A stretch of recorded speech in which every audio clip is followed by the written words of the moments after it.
Good morning, Wayfam from Sao Paulo, Brazil. I'm Ashley, this is Josh, welcome to our channel. We sold everything we had to travel the world, and now we want to share with you the way away. So be sure to subscribe down below, give us a like, and hit that bell so you can follow more of our adventures. Let's go.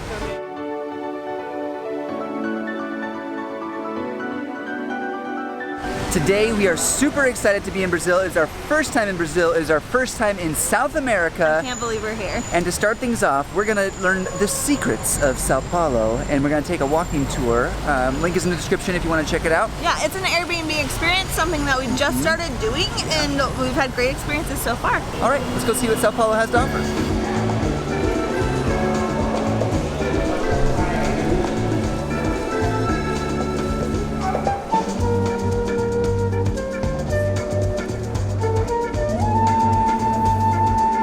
We're starting in a very important cathedral here in Sao Paulo. It is the fourth largest neo-Gothic cathedral in the world, and the other three are in Germany, which is so funny because we were just in Europe. But it's so beautiful, and this tour specifically is historical, so I'm really excited about learning about the history here in Sao Paulo. Specifically about Sao Paulo, the city was founded in 1544, and this cathedral was commissioned, I believe, in 1944. But it was only finished in like 1999, I think, so that was a long time.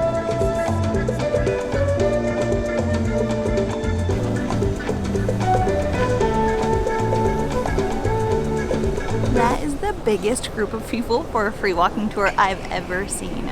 Our tour has 8 people on it, and that tour has like so many. Worth the price of admission. Yes.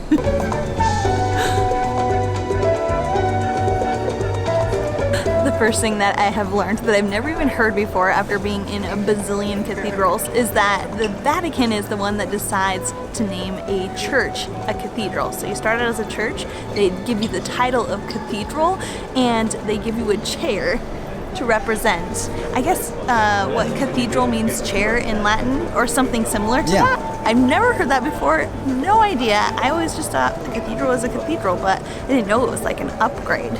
Yeah. So that's kind of cool. Is that like the seat where the Pope or the Cardinal would sit Cardinal, when I they think he visit? said Cardinal. Okay. He said that this is like one of the top five churches for the Vatican. Like the guys that are in charge of this church, they go to the Vatican to vote for the Pope. Like Wow.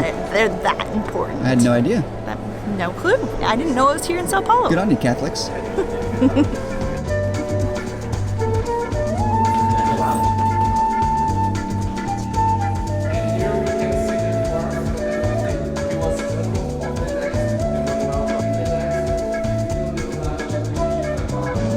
This is very central. For example, the zip codes over here are like 0001. And the other thing.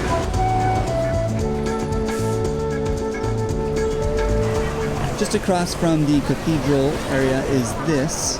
It's a big shopping area.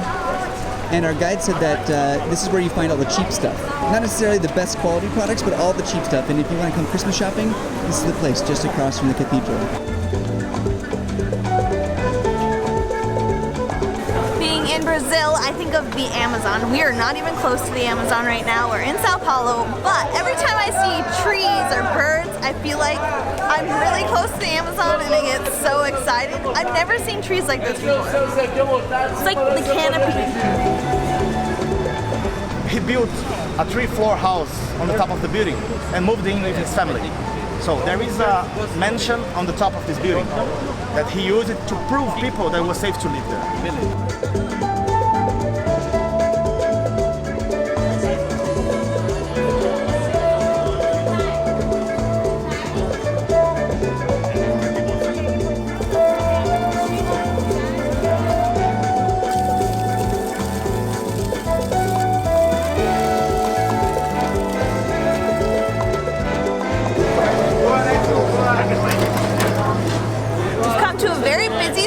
To a small little spot to get some snacks and sugarcane juice straight from the sugarcane. She just put it in there and it came right out.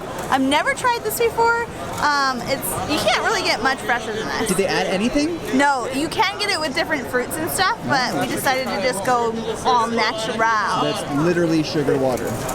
Yes. Oh, interesting. It's really earthy. It tastes kind of grassy, but then really sweet. This is good. It's not like sugar water. It tastes more like, I guess it tastes natural. Whoa. I've got a pastel de feira. This is a bacalao. It's a fish one. It's codfish. Codfish, you said. Bacalao. Bacalao, codfish. 12. Oh, it's really good. It's like a pastry that's been deep fried. Super good. You can easily eat a ton of these. This is like traditional street food. Yeah, this is straight up traditional street food. So we're doing it right.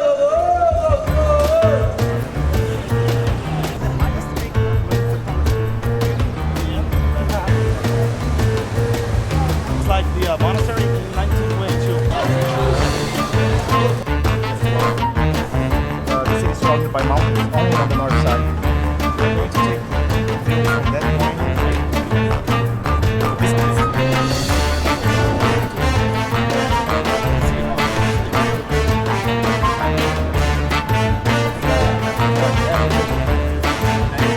I'm struck by how huge this city is. I mean, in those shots, you can just see that this city goes on forever and ever. There's buildings after buildings. Yeah. One of the cool things about this tour is, as you mentioned in the beginning, it's like the secret tour or whatever. So we started at the cathedral, we went down to the crypt, and you can only do that if you know about it because you have to buy a ticket. And The lights were out. Yeah, they don't the guy advertise had to it. turn it on and like unlock it for us, which And was so cool. We got to go out through the back streets. That was really fun. And now we're at the top of this building to finish the tour. And this is somewhere that you would have no idea how to get up here, even if you read a blog on it. You have to like go to the office. They only Ask speak security. Portuguese. Yeah, you have to talk to security. You have to sign in and take a. So well worth it to go on the secret tour because you do all these cool things that you wouldn't be able to do otherwise. Absolutely. These things I didn't even know Yeah. existed.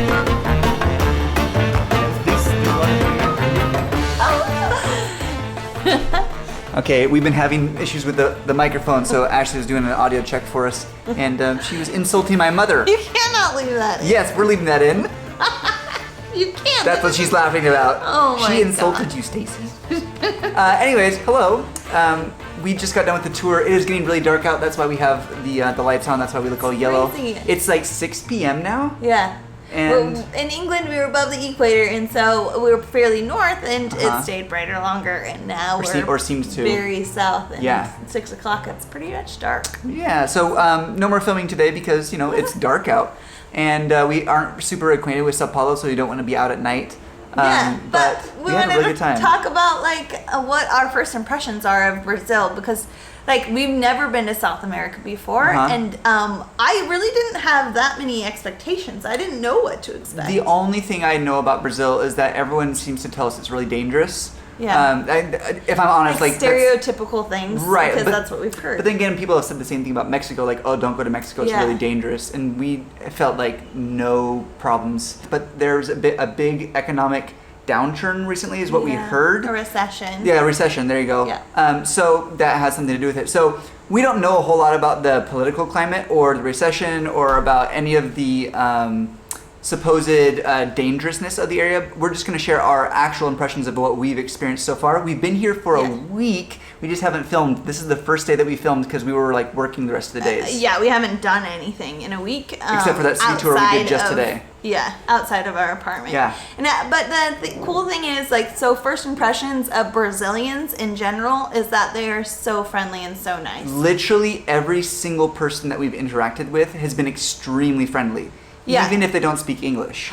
Yeah, they'll speak to us in Portuguese forever and really really animated, but we have no clue what they're saying. So in some cultures, if they speak to you and they recognize that you don't understand, they'll move to hand motions or different things. Stop talking. Not so far, not in Brazil. If they do, if you don't understand what they're saying, they'll just talk more. They don't get more animated. They don't use any more hand motions. They just continue talking and think, oh, maybe they're rewording it. I don't know, but they just keep talking and they hope that you'll pick it up. I guess. And I don't really know. friendly, really super friendly about wanting it. to be helpful, but so that brings us to the second part. Uh-huh. Portuguese is freaking difficult. Oh my gosh. We've been to so many countries, and I feel like this is one of the most difficult places. Yeah. Okay. So if you know me, I can sometimes pick up the language a little bit enough to understand context and a few little cues. Yeah. And people say that Portuguese is similar to Spanish. If you speak Spanish, you can kind of understand Portuguese.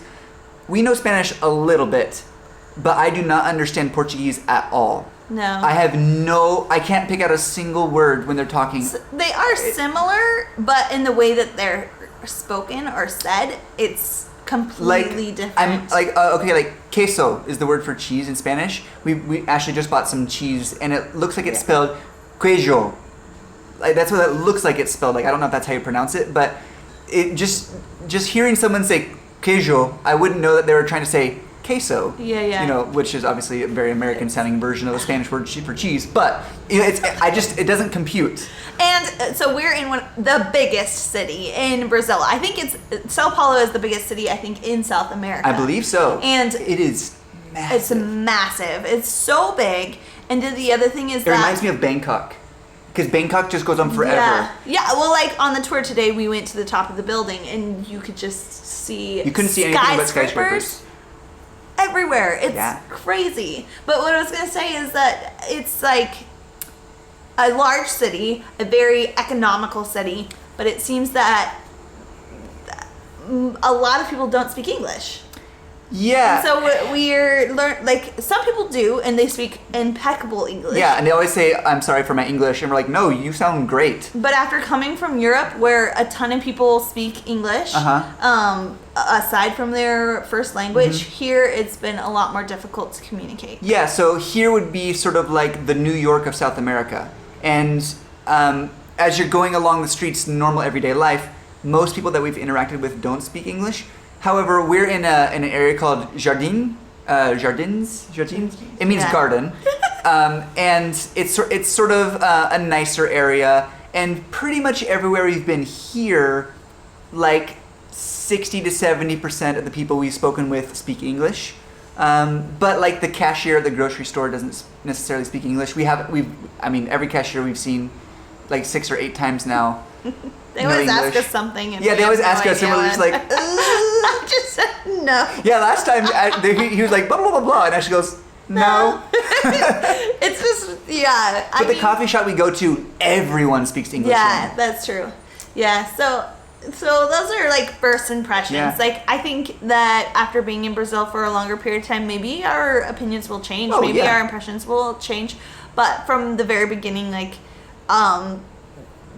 those are our impressions. And specifically in Sao Paulo, I think that it would change from place to place. Brazil is it's massive. I heard someone say it was bigger than the U.S. Yeah, me too. And I didn't know that Okay, YouTube Warriors, is Brazil larger than the United States of America? Because we heard that offhand somewhere, and I was like, what? I heard it on a YouTube video that we were watching about. I've heard that before too. The politics here. I mean, it wouldn't surprise me. It's massive, but it is. And like when you look to go somewhere that looks fairly close on the map, it takes like a lot of hours. Well, not only that, but the map that most of us use in the Western world is like skewed to make certain places look bigger. Just the way they've drawn the map. I don't know if there was an agenda there, but it does it skews the sizes. Yeah. Another thing, like specifically with this city, is that it's a big city. It's not a tourist destination. Like when people think of Brazil, they think of Rio, I think, and that is created around tourism. I think that they are. There's a lot of tourism there. Yeah, more used to it.